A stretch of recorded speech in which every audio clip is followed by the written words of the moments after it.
স্বাধীনতা দিবস পার হয়ে এলাম, কিন্তু ভাবতে অবাক লাগে স্বাধীনতা লাভের পর এতগুলো বছর পার হয়েও প্রশ্ন মনে জাগে আমাদের সবার, আমরা কি প্রকৃত স্বাধীন?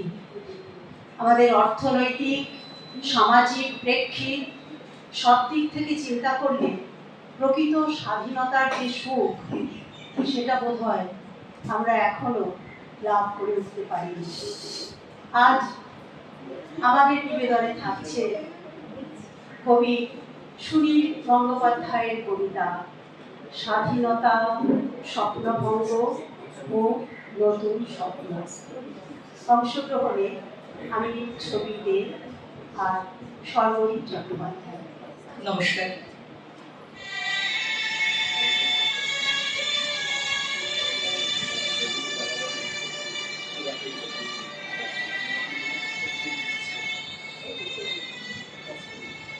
বাবা বলেছিলেন 1947 সালের 15ই আগস্ট ভারত স্বাধীন হলো, আর আমরা আমাদের দেশ হারালাম। স্পষ্ট মনে পড়ে বাবার অপমানিত মুখ আর ধরা ধরা গলা। আমি তখন 13, কথাটার মর্ম ঠিক বুঝিনি। মন ছটফট করছিল বাইরের হুল্লোড়ে গলা মেলাবার জন্য। প্রভাত ফেরিতে বাজছিল বিউগল। পাশের বস্তির বাচ্চারা কি নিয়ে চেঁচামেচি করছিল কি জানি। মহাত্মা গান্ধী এই শহরেরই কোথাও খাটিয়ায় শুয়ে আছেন। কি যেন বলছিল, তিনি কাঁদছেন খুব। আমার মাও ছলছলে চোখে বলে উঠলেন, চাঁপা ফুলের গাছটা আমি নিজের হাতে লাগিয়েছি, এবছর সেই গাছে ফুল ফুটবে, আমি আর দেখতে পাবো না। লাহোর না এলাহাবাদ কোন শহরে যেন হোটেলের ঘরে বসে গরমে ঘামতে ঘামতে র্যাডক্লিফ নামে এক ইংরেজ কাটাকুটি খেলছেন ভারতের মানচিত্র নিয়ে। তিনি আমার মায়ের চাঁপা ফুল গাছের কথা কিছুই জানেন না। ঝড়ে উড়ে যাওয়ার মতো এক একটা গ্রাম চলে যাচ্ছে সীমান্তের এপারে ওপারে। কারোর রান্নাঘর গিয়ে পড়লো নতুন দেশে, কোন গৃহস্থের গোয়াল ঘর রয়ে গেল পুরনো রাজ্যে। অনেক নদীও দুভাগ হয়ে গেল। লক্ষ লক্ষ মানুষের জীবন তছনছ হয়ে গেল স্বাধীনতার মূল্য দিতে গিয়ে। পাঞ্জাব ও বাংলা, যেখানকার ছেলেরা জীবন পণ করে সবচেয়ে বেশি লড়াই করেছে দেশের মুক্তির জন্য, সেই দুটো রাজ্যই কেটে ফেলে বইয়ে দেওয়া হলো রক্ত গঙ্গা। আমার কাকা আন্দামান জেল থেকে ফিরে এলেন ঠিক 17 বছর পর। যেন রিফ্যান হয়ে গেল। ভেবেছিলেন চোখ মেললেই দেখতে পাবেন পুরনো স্বদেশ। সমুদ্র পেরিয়ে এসে যখন চোখ মেললেন, কে যেন এক প্রচন্ড ঘুষি মারল তার চোখে। তিনি দেখলেন র্যাডক্লিফের ছবিতে দ্বিখণ্ডিত ভূমির যেখানে সেখানে ক্ষত। তিনি দেখলেন মানুষ আর মানুষ নেই, শুধু হিন্দু কিংবা মুসলমান। ফজল চাচার ঘড়ির দোকান আগুনে পুড়ে ছাই। শুভ্র দাড়িওয়ালা এক দরবেশ, যিনি মাথায় চামর মুড়িয়ে আদর করতেন সকলকে, তার লাশ ট্রাম লাইনের পাশে পড়েছিল 3 দিন। প্রেসিডেন্সি কলেজে কাকার সহপাঠিনী রেহানা সুলতানাকে কামড়ে ছিঁড়ে খেয়েছে কয়েকটা রাক্ষস। আর শিয়ালদা স্টেশনে সব প্ল্যাটফর্ম জুড়ে শুয়ে আছে ওপারে গৃহহারা ছিন্নমূল মানুষ। কোন জননীর এক সন্তান মারা গেছে পথে, অন্যটি খিদে কাঁদছে হাতে ভিক্ষার পাত্র। এক পুরোহিত একেবারে নির্বাক। শ্যামলী নামের ধর্ষিতা মেয়েটির রক্তস্রাব বন্ধ হচ্ছে না কিছুতেই। সেই সব পরিবারের মাঝখানে দাঁড়িয়ে আন্দামান ফেরত বিপ্লবীটি প্রত্যক্ষ করেন স্বাধীনতার স্বরূপ।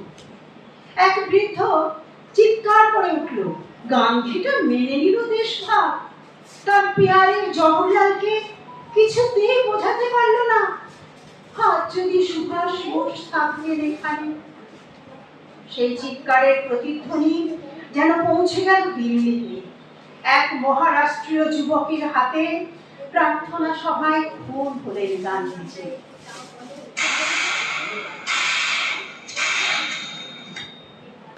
17 বছর আগে আমার কাকা ছিলেন এক বলিষ্ঠ ডাকাবুকো যুবক। ধরা পড়ার আগে 1.5 বছর পলাতক।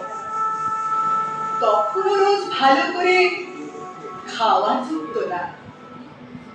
আন্দামান জেলের নর্থ ওয়েস্ট ফ্রন্টিয়ারের কয়েকজন গার্ড প্রায়ই তাকে মাটিতে চেপে ধরে যৌন বলাৎকার করত।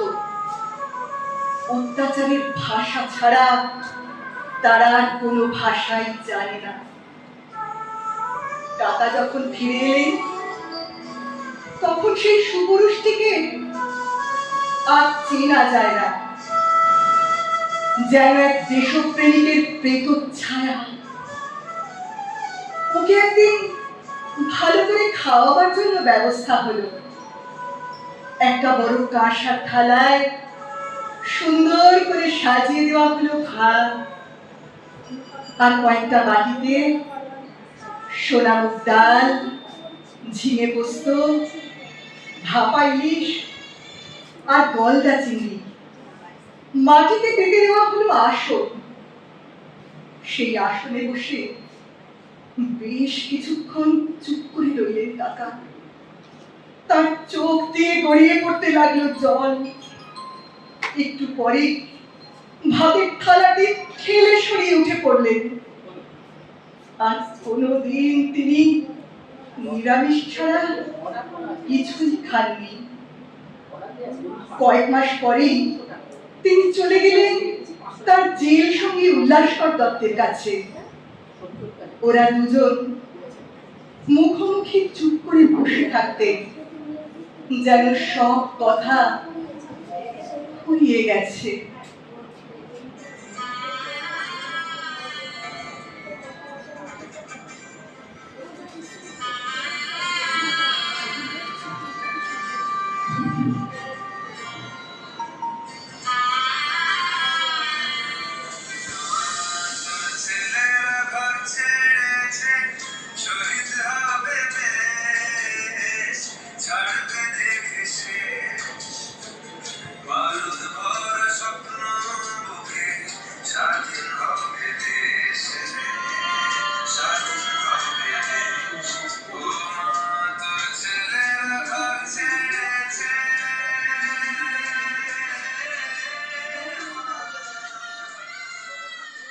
জন্ম থেকেই স্বাধীনতা নামের শিশুটি বিকলাঙ্গ। তবু তাকে বাঁচিয়ে রাখার চেষ্টা হয়েছে অনেক যত্নে। তার গায়ে বারবার বদলে বদলে যে জামাটি পরানো হয়েছে তার নাম গণতন্ত্র। পাশের নতুন দেশটি কিন্তু সে পোশাকে তোয়াক্কা করেনি। বারবার খুনোখুনি ও সামরিক শাসনে তার রক্তাক্ত ও পরিত্যক্ত হয়েছে।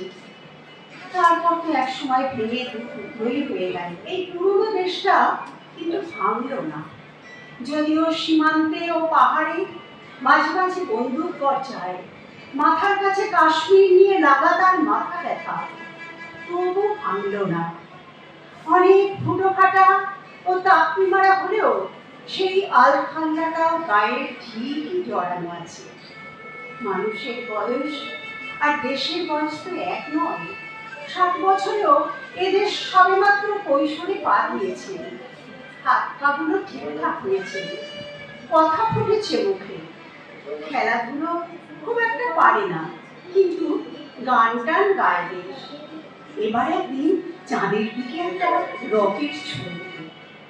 মৃত্যুর আগেই বাবা বারবার বলেছিলেন কাতরভাবে, আমি বাড়ি যাব, আমাকে একবার বাড়িতে নিয়ে চল।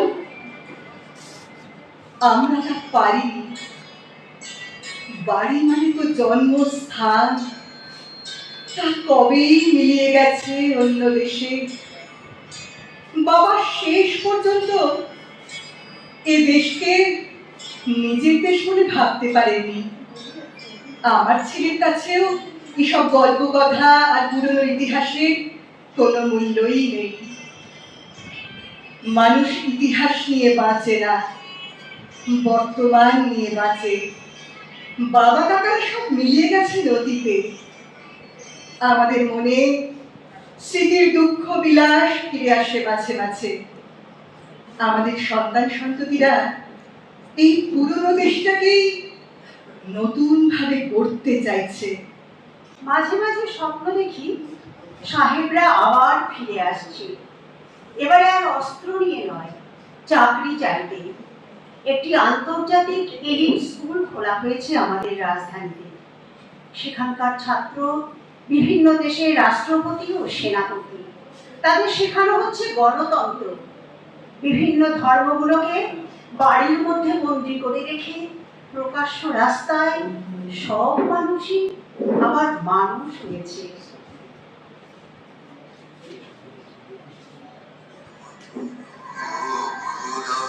বন্ধুর পন্থা যুগ যুগ ধাবিত গাথা